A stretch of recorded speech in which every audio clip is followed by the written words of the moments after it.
Well, we finally made it to probably my least favorite part of Hannibal's story. The part where he loses. So, yeah, like I said many times on and off, Hannibal Barca is my favorite military commander of all time. Above Napoleon, above Alexander the Great, above Julius Caesar. But, much like all those men, Hannibal meets a very unfortunate end. He loses.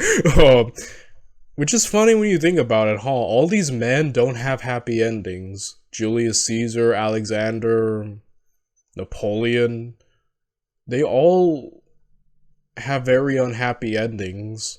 I guess the closest to a happy ending is Alexander, but he died without accomplishing everything he wanted, and he went out young, which I'm pretty sure he wasn't happy with. I don't think Alexander left happy, you know? It's like, and I guess you could say Julius Caesar won at the end, but like, he still had other plans, and he was killed by friends, so I don't think he went out happy. He got literally backstabbed by his friends, but, man, it's like, these guys don't have happy endings, do they? Huh. That's interesting. But, yes, unfortunately, Hannibal, who had one of the greatest military campaigns of all time, win about, winning glory after glory, cementing himself as one of the greats in military history. And the thing is, I think the biggest failure wasn't so much on Hannibal as it was Carthage as a whole. While Hannibal's was off, winning these great things, Carthage didn't fully back him up. Like, half of the Carthaginian Senate wasn't even, like, supporting him. They didn't give him the resources and manpower he needed when they could have. And the incompetence of everyone around him, all other Carthaginian generals lost to the Romans during this era. His brother, just many others, like, they were incompetent. I know that, like, Carthage was like a merchant empire. Their strength was in their trade and whatnot. They weren't a warrior-esque society to the level of Romans, but like, man, they were not competent at all, in what they were doing, and they didn't fully back up my boy Hannibal, who was their best chance of winning, Just, sad, and eventually they get invaded by Scipio, and they're like, Hannibal, please, come save us! And Hannibal has to leave Italy, essentially, all his work undone, and he gets defeated by Scipio Africanus, who basically survived a lot of battles against Hannibal, didn't he? He was there, like, in the first battle Hannibal had at Italy. And, yeah, that was it, So, unfortunately, Hannibal fought his enemy for so long, they eventually learned. Yeah, that's kind of the problem with prolonged wars. Eventually, your enemies get used to you, and Scipio Africanus, I think, got used to Hannibal, and eventually defeated him. So, yeah. This is the end of the Hannibal story. Well, no, he goes on to, like, live. I think he gets exiled for a bit. Then he drinks poison and dies. It's not a happy end for him. So, yeah, overall, let's see. After Rome suffered yet another stunning defeat at the Battle of Cannae, people were in the mood for a radical change in direction. At the tender age of 19, Publius Cornelius Scipio was one of the 6 military tribunes attached to the 2nd Legion at Cannae. We don't have a reliable account of how he survived, but my best guess is that he was in one of the small groups that managed to push their way through the encircling Carthaginians and make a run for it. Scipio had an unusual post-Cannae career. He was awarded the command of an army in his 20s, despite the fact that he had been elected to none of the prerequisite offices. He then spent several years successfully campaigning against the Carthaginians in Spain. Very successfully, so much so that his army tried to hail him as a king. Scipio put a stop to it, but the Senate noticed. When Scipio returned to Rome, he was already the most popular living Roman. He was elected consul in a landslide election, even though he was technically ineligible for the office for a couple of different reasons. But Rome had been traumatized by war, and seemed perfectly comfortable getting a little loosey-goosey with the law. Scipio used his connections in the Senate to get himself named as the governor of Sicily after his term was up. He asked the Senate if, as governor of Sicily, he would have the authority to launch an invasion of North Africa. And they were like, no. And then Scipio was like, I might just do it anyway. And then they were like, well, maybe, only if you see a really good opportunity. But the Senate didn't actually want Scipio to invade, so they added, oh, and by the way, we're assigning you 0 legions. But this didn't deter Scipio. He announced that he was accepting volunteers for a North African campaign, and thousands of veterans flooded to Sicily. Most of these men had served against Hannibal, and many of them had even served with Scipio at Cannae. In total, 7,000 men signed up, basically enough for 1.5 legions, not answerable to the Senate, but to Scipio personally. 1.5 legions wasn't enough to invade North Africa, but it was enough to get the attention of the Senate. They pretended to be impressed by Scipio's initiative, but they were actually terrified. Scipio had already been offered the crown by his men, and now, with the snap of his fingers, he had shown that he was able to raise a small private army. They still thought it was a bad idea, but they let him have his way. Scipio would lead a full-fledged invasion of North Africa. This campaign was complicated and it had lots of twists and turns, but it culminated with Hannibal being recalled to defend North Africa, and with the 2 armies meeting at Zama, a town 5 days' march inland from the coast. The city of Carthage had managed to throw together thousands of raw recruits and at least 80 war elephants to help buttress Hannibal's forces. Now this may surprise you, but there's no... Yeah, the only time they actually helped Hannibal, right, is when they wanted their own butt saved. internationally recognized symbol for war elephants. So let's quickly make one. Let's take the cavalry, shift the line down like that, and then add a couple of lines at the side, and perfect. Fast track your career path with short-term training at UEI College in Southern California. You can get hands-on. When deploying for battle, Hannibal placed his elephants at the front, followed by a line of experienced Gauls and mercenaries from the Italian campaign. This was followed by a line of the new recruits from Carthage.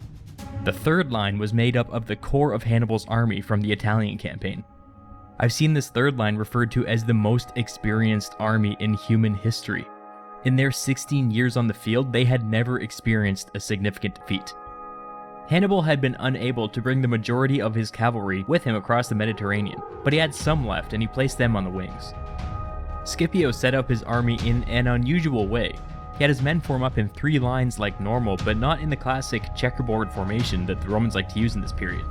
Instead, he shifted his middle line over and filled the gaps with some light skirmishers. The line may have appeared solid from Hannibal's point of view, but from the top down, we can see that he left big open columns between his maniples. He put his Roman cavalry on his left, and his mounted Numidian allies on his right. The Romans were significantly outnumbered, but with the help of the Numidians they had an advantage when it came to cavalry. The battle opened with a huge elephant charge, which would have been terrifying. We don't know for sure, but this may have been an accidental elephant charge, which is somehow even more terrifying. There's some talk among historians that these elephants may have been newly captured and maybe only half trained, but nobody knows for sure. Anyway, the elephants on the left charged first, got a little confused, veered left, and went straight into the Carthaginian cavalry. The Numidians on the Roman right saw an opportunity and charged without warning. The Carthaginians on this side were in total chaos and fell into a rout almost immediately. Everyone else was like, oh, I guess the battle has started? So Hannibal ordered the rest of his elephants to advance. The Carthaginian objective here was to use the elephants as, well, tanks basically, to disrupt the enemy lines and then have their superior infantry follow up and overwhelm the Romans. But it didn't work. As the elephants closed in, the skirmishers fell back, revealing gaps in the line. Elephants have minds of their own and can't really be trained to do something suicidal, like running into a wall of spears, so they ran into the gaps. This is the moment the Roman skirmishers were waiting for. They pelted the elephants with ranged weapons, killing many and driving the rest off. The elephant threat had now been neutralized, and they had done more damage to the Carthaginians than they had to the Romans.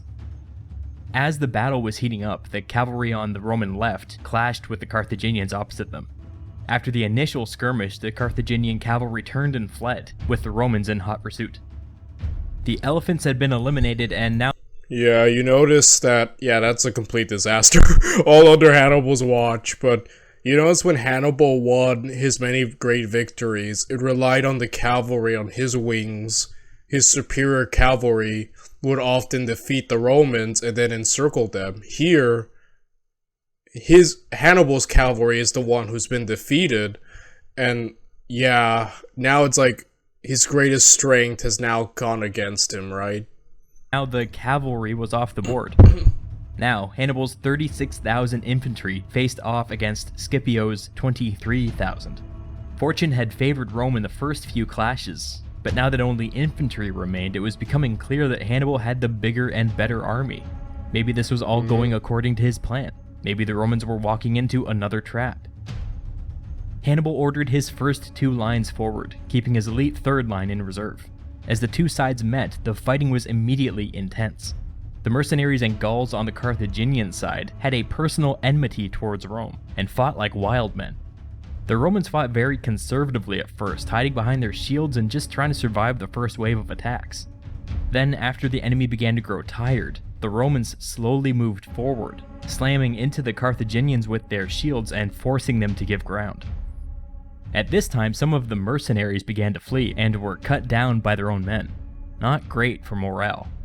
The Carthaginian second line charged forward and stopped the Roman momentum. The fighting here dragged on for some time with many losses on both sides. The Roman first line was tore to shreds, and it wasn't until the second line moved up and reinforced them that the stalemate was broken and the Romans continued their advance. Eventually, the Carthaginian second line was routed. These were new recruits after all. They did pretty well to go toe-to-toe with the Romans for as long as they did. The Roman first line was in tatters. They had fought their way through two lines of Carthaginian infantry and had barely survived. All this time, the Carthaginian third line, the core of Hannibal's elite army, hadn't moved. Remember that Hannibal had started this battle with a significant numerical advantage, and had only used his weakest troops. The two armies were now roughly the same size, more or less, but the Romans had just basically fought an entire battle, while Hannibal's third line, the most experienced army in human history, had yet to even break a sweat. Scipio realized, maybe too late, that this was Hannibal's plan all along. He gave the signal and had his men fall back. The Carthaginians didn't move. The Romans took their time, caught their breath, and reformed their line. Instead of forming up in the normal three lines of attack, they repositioned themselves into one solid line, with the tattered first line in the middle, the blooded second line next to them, and the fresh third line at the wings. Weak center, strong wings, just like Hannibal used to do. Neither side had enough men left for any tricks or complicated maneuvers. The Romans just advanced directly into the waiting Carthaginian line, and it was a straight-up brawl. Neither side gave an inch of ground. It was looking like it was going to be a stalemate, until, oh my... The cavalry. Just like I said earlier, Hannibal always, in his past victories, his cavalry always he always won the cavalry duels first, on the wings, and then they would crash into the enemy. This time, it happened to Hannibal. It's like Scipio used Hannibal, or I don't know if he did it intentionally, but this is essentially what Hannibal always did is being done to him now. You know, it's like a complete Uno reverse, and yeah. God, it's the cavalry. They had broken off their pursuit when they figured out that the Carthaginians were deliberately trying to lead them away from the battle. They rode to the rescue and crashed right into the back of Hannibal's third line. After 16 years, Rome had finally pulled off a Hannibal-style maneuver, and that was pretty much it. The Carthaginians fought on bravely, but it was all over. Rome imposed strict peace terms on Carthage and basically made them into a client state. There's a story, probably apocryphal, but whatever, that years later, when Hannibal was asked about his legacy, he would say that if not for the Battle of Zama, he would have been remembered as the greatest general of all time. It sounds like an empty boast, but then you go down the resume. Trebia, Trasimene, Cannae.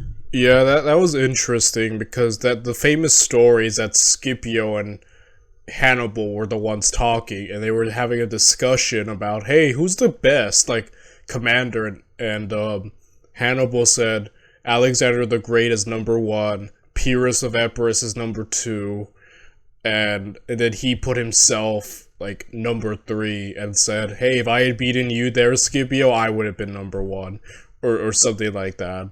Which is kind of like a brag, an insult, but also praise in a way. Like, I don't know, like, I don't know, it's interesting. It's an interesting story. It might be true.